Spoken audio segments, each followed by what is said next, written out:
Good morning, good evening, good afternoon, ladies and gentlemen. I am Mr. Irrelevant. Welcome back to Mr. Irrelevant Plays. Today I want to talk about the Legendary D7. This one. And the reason why I want to talk about the Legendary D7. Now, I own every single D7 variant except for the Temporal one. I do own the Temporal Connie, and they're both literally the same ship. So I'm going to talk about the Temporal D7 through the eyes of the Temporal Constitution. So, why am I talking about the Legendary D7 today? Well, good question. I want to talk about it today because, one, it's the D7. It's like my second favorite Klingon ship ever. My favorite being the Vorcha. Third favorite being the Bird of Prey. So yeah, I definitely want to talk about it because I threw this build together yesterday, and well, let me go ahead and show you what happened to my DPS, which it's not wanting to actually up, so I gotta do it. This, I didn't mean to open up that, I don't even know what this is. Okay, so here it is. This D7 did over 1 million DPS in Hive. The reason why I screenshotted the real-time parser is because the non-real-time parser continues to record afterwards. So, yeah. 1 million DPS, basic disruptors. 3 basic disruptors with an Omni, Terran, Reputation, Single Beam, Disco, Reputation, two-piece, not two-piece, dual beam, Kinetic Hunting Beam, the standard, stuff that you normally do.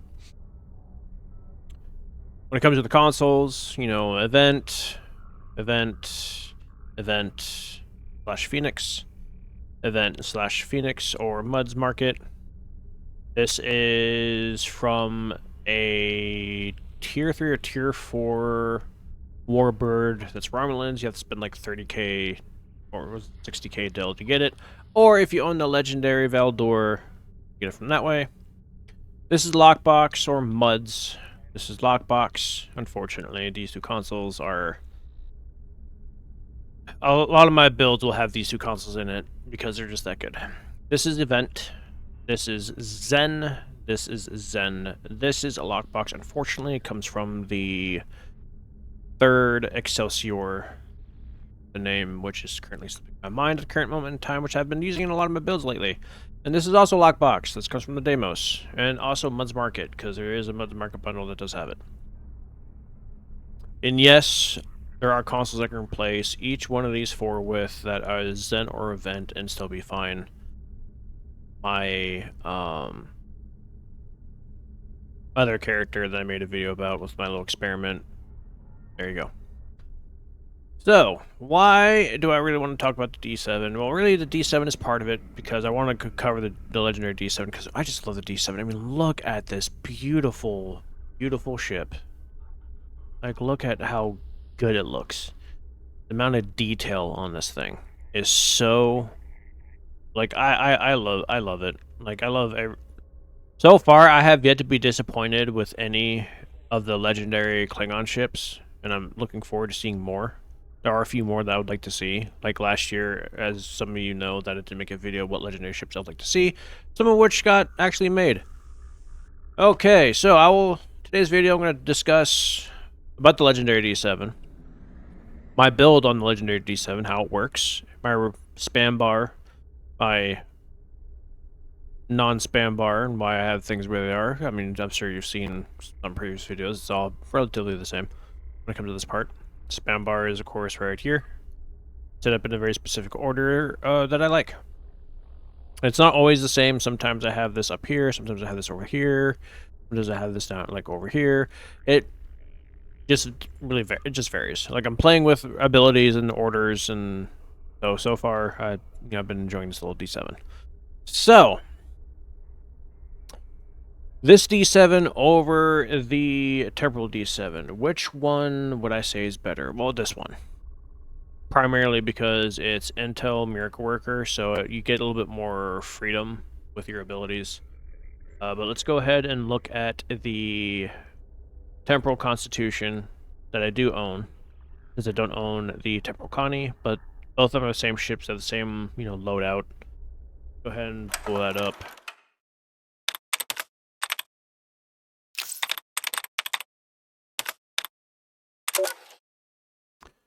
D7 Temporal Battle Cruiser. Right there. Okay, so here's the Temporal D7 that we are, I'm comparing the two with. It's both a 5-3 loadout. As you can see, 5 weapons here, 3 here, 5 here, 3 here. The seating is a little bit different. It is Temporal Intel, which is a really good combination. I didn't realize that it was Temporal Intel. I thought it was like both Temporal. But anyway, Temporal Intel. I do now realize is a lot better than I thought it was going to be. However, there is a little bit difference between this one and the legendary one I'm currently flying, and that is that it has 4 only 4 slots. 4 bridge officer seatings, where this one has 5. So that is the one downside. But it has that, uniqueness where it's 3 lieutenant commanders and then 1 commander, where this one is, 2 lieutenant commanders, a lieutenant, and an ensign. So this ship has the same thing as like the Excelsior 2. So there's a little bit more flexibility. At the same time, there's not. It's one of those types of things. So that is something that we do have to keep in mind.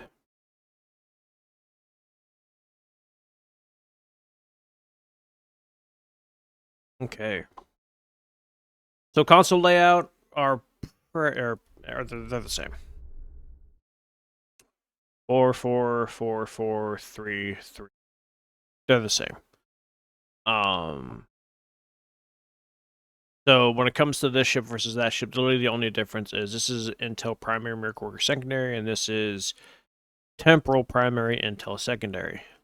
I didn't realize that I haven't flown my Temporal Connie in so long. I forgot what his bridge officer seating was. So, is the Temporal D7 worth getting? Well, of course. Why not? But you also don't need to, because the legendary version exists. Right here. I'm in it. Both do offer a unique way of playing. I would still say that a Beamfire Will build is the best. However, both can equip cannons, which is good. So if you don't want to do that route, you definitely can. As you can see, the mastery is literally the same for both ships. Trait's the same because there's only one T67 in existence, and it was the temporal one. So you don't get like a extra trait like you do with other legendary ships. But you do technically do, because you do technically do well.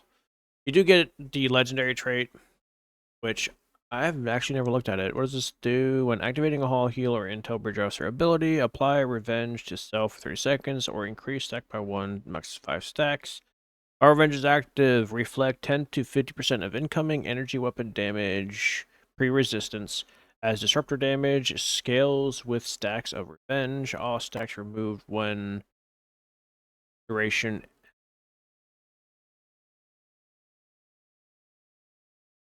That ability isn't terrible.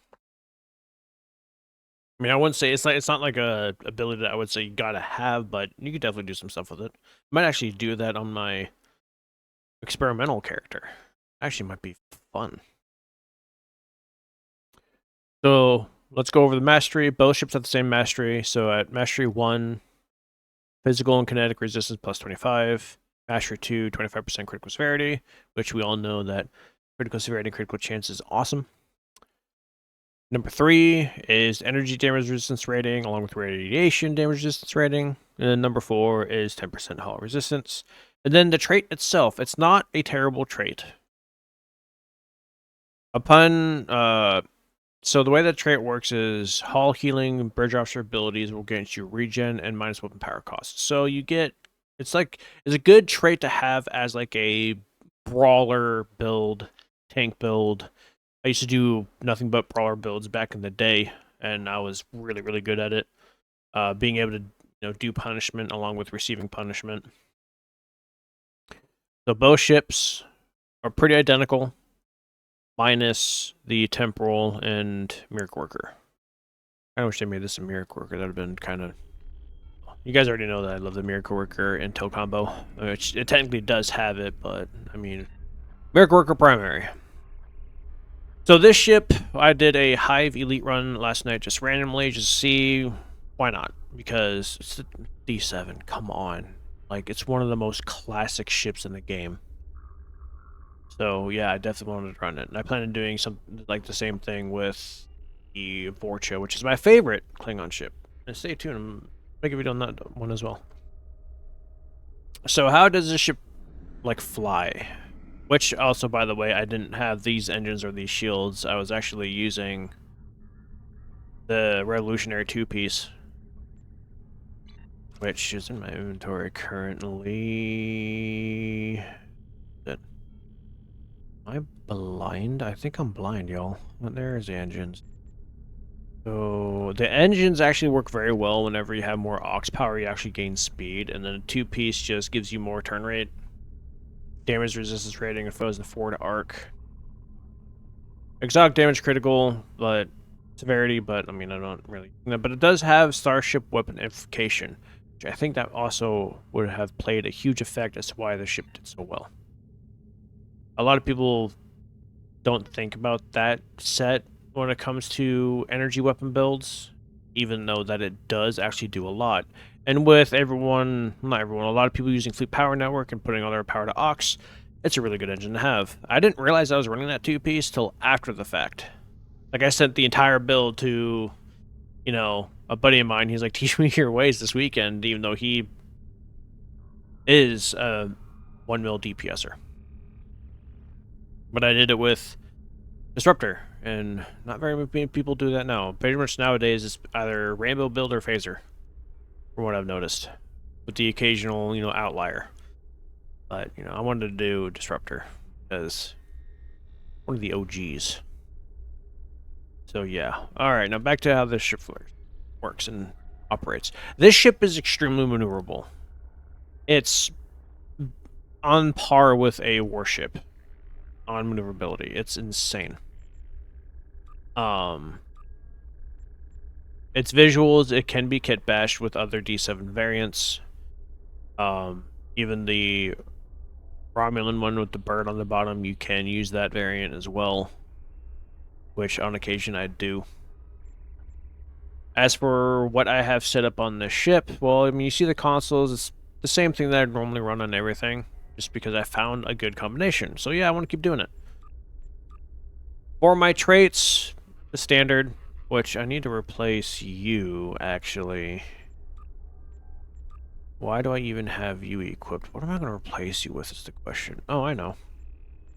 Inspirational leader. There we go. Alright, so here are the traits that I'm running. This isn't X2'd yet, so ignore the second hellbore that exists.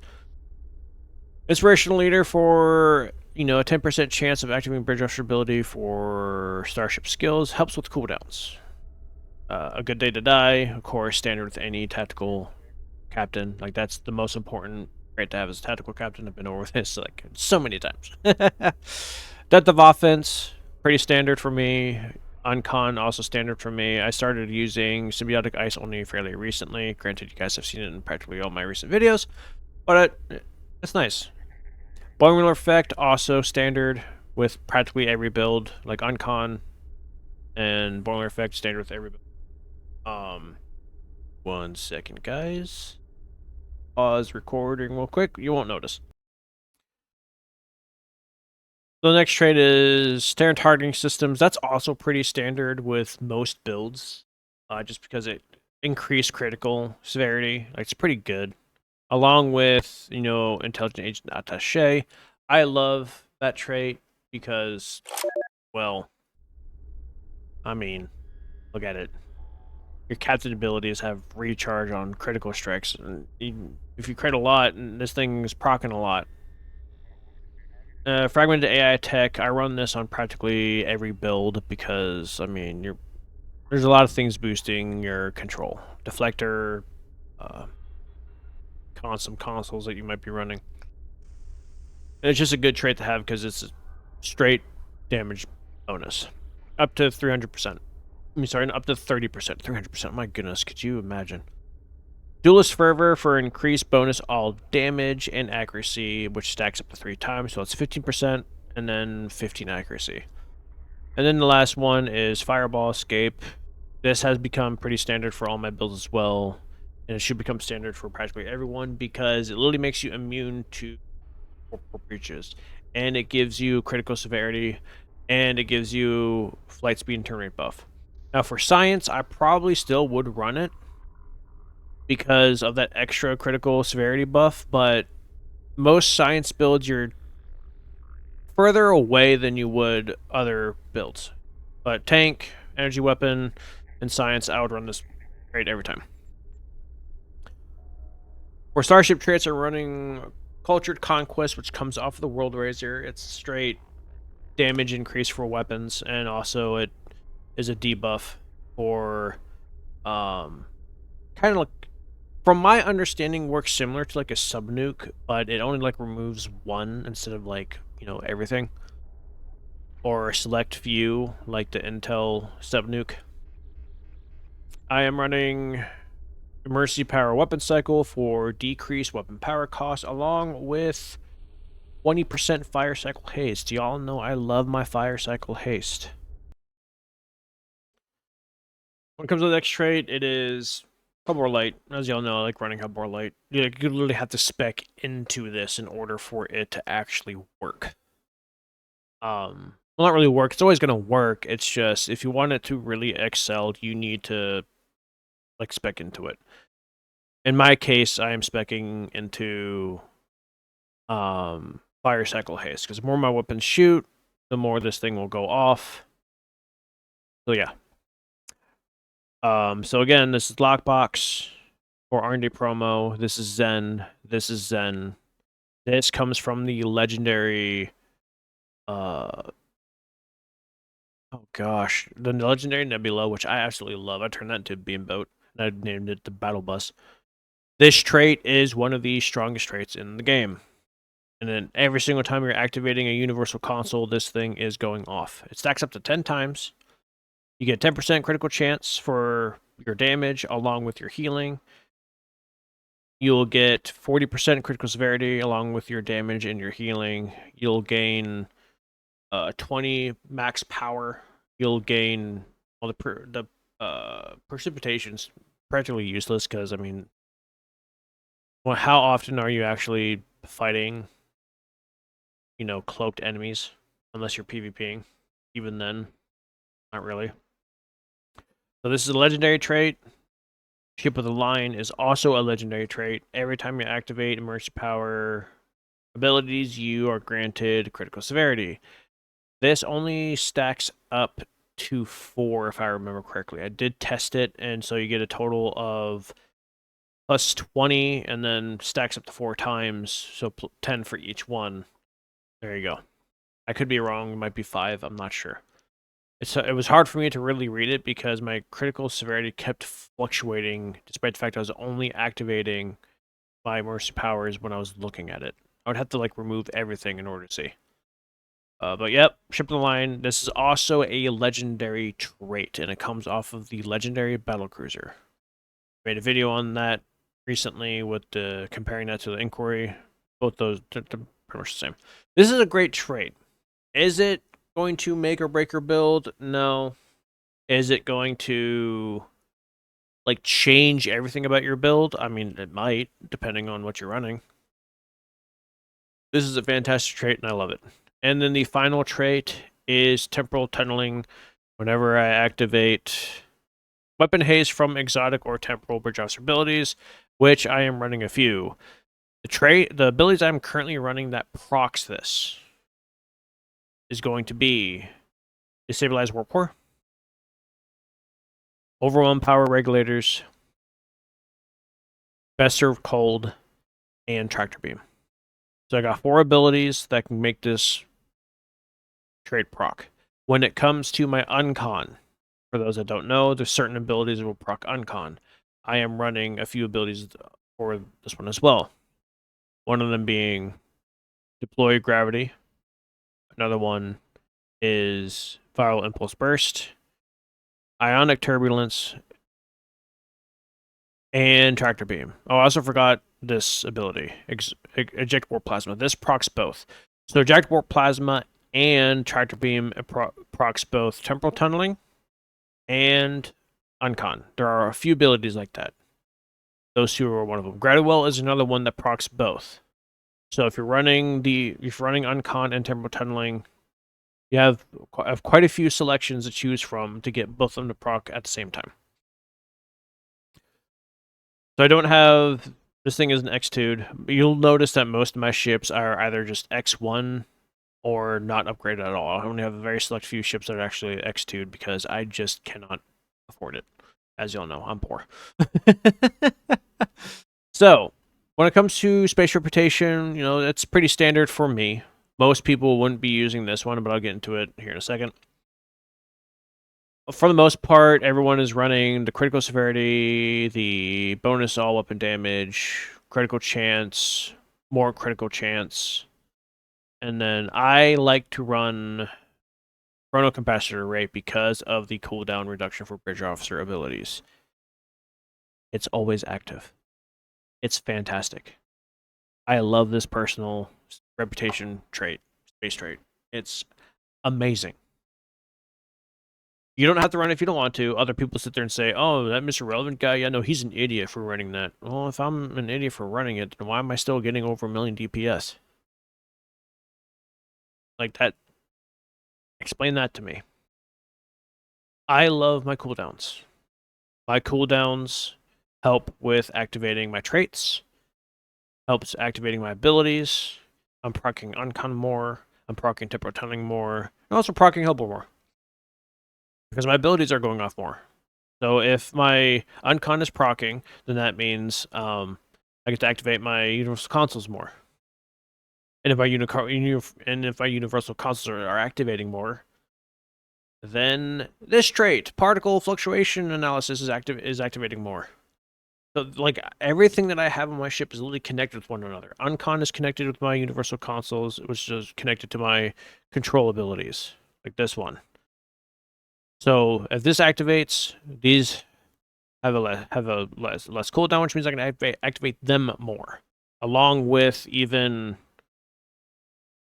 this one, which y'all know reduces the cooldown of your Universal Consoles from the Tier 6 Dyson Carrier, which is currently in the Muds Market. If you didn't get the ship from the event, Muds Market is where you can get it.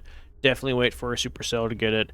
That console is very good. Of course, I have the ability to just activate it without actually teleporting. I just have to actually have like someone or something in my view in order to activate it. See, he's there. Now it's grayed out because I'm not looking at something. See what I mean? So, activate these. That goes off because Uncon is proccing, and so on. So, like, there are so many things connected. So, control abilities connected to Uncon, connected to my Universal Consoles, which is also connected to this, which is also connected to my Universal Consoles, which also goes to, oh gosh, I know there's something else that's helping with my cooldowns besides, like, this and that. Oh, yeah. Like, this is helping with my captain abilities, which we all know, like, these things, cooldowns are just awful. And then, the Boiler effect also helps with, cooldowns as well. Normally, I would be running a trait called Flagship Staffing. As y'all know, with a healing ability, you know, it resets the cooldown for your weapon modes. The reason why I'm not running it is because, well, I mean, I kind of don't have any healing abilities right now because I put everything into proccing Uncon and whatnot, so yeah. Uncon and Temporal Tunneling, so I got no room for it. Believe it or not, another build that I have is very similar to this one where I'm not running that, which is with my Norway. Which, speaking of, did 1.3 mil in a 2-man run recently in Infected Elite. Boom. It's not always great. Anyway, back to the D7. So this is how my D7 works. Like, everything is connected with everything, pretty much, to get this ship rolling. So, where would I rate the D7, the legendary D7, on a scale of 1 to 10? Oh, I'm giving this baby a solid 10. There's literally nothing wrong with this thing. I mean, it's small, but who cares? Like, this thing is great. It moves well. The layout is fantastic. The bridge officer seating is great. You got 2 universal slots you can play with a lot. Like, there's so much you can do with this thing. If you want to go all Intel and 0 Miracle Worker, go for it. If you want to go, like, all Miracle Worker like I'm doing, just a little bit of Intel, you can. If you want to go hardcore on both, go for it. This ship is fantastic. Not all about how well they do in tanking, because you don't have the threatening stance of the ship, you know, skills, but, like, who cares? You can probably tank with this ship as well, if you build it correctly. You can tank literally with anything. I did it with the legendary Bird of Prey. I did do a video on forever ago, but I have hence took it down, because I'm planning on doing it again, or just talking over it while I'll narrate it while the video is playing. It's one of my, you know, to-do lists. Legendary D7, fantastic. If y'all want to get it, it is on the Zen store under ship bundles. You just have to go grab it. Here it is. Now, yes, wait for a super sale. Not the 20% that they just recently did, but a super sale. It comes with a lot of things, a jump start of a level 65 Klingon captain, which I do have. Still have that captain, I just haven't done anything with it, which I actually might, because of the fact that I'm doing the whole, like, restriction thing, but with my Klingon character, with the Klingon character I created with this, I actually just might keep him unrestricted, but only use the stuff that I have from the Zen store and stuff, because I broke. But yeah, legendary D7. Thing's fantastic. Anyway, that's the end of today's video. Thank you so much for watching. Like, comment, subscribe. Y'all know the jazz. Let's get Stowe back up there. Let's try to make Stowe fun for everyone. That's what my goal is. Help. Give people knowledge that it's not that hard to do a lot with so little. Granted, I know I can't say anything because the ship has 4 lockbox consoles, but I did a budget build video with the Voth Stronghold, and I am doing a character where I am literally restricting myself from anything lockbox or any promo ship related. So yeah.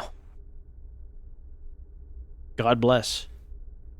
And I will see you all next video. And also, I'm going to be live streaming right after this video. So if you want to hop in there, I will love to have you. Again, God bless, and I'll see y'all later.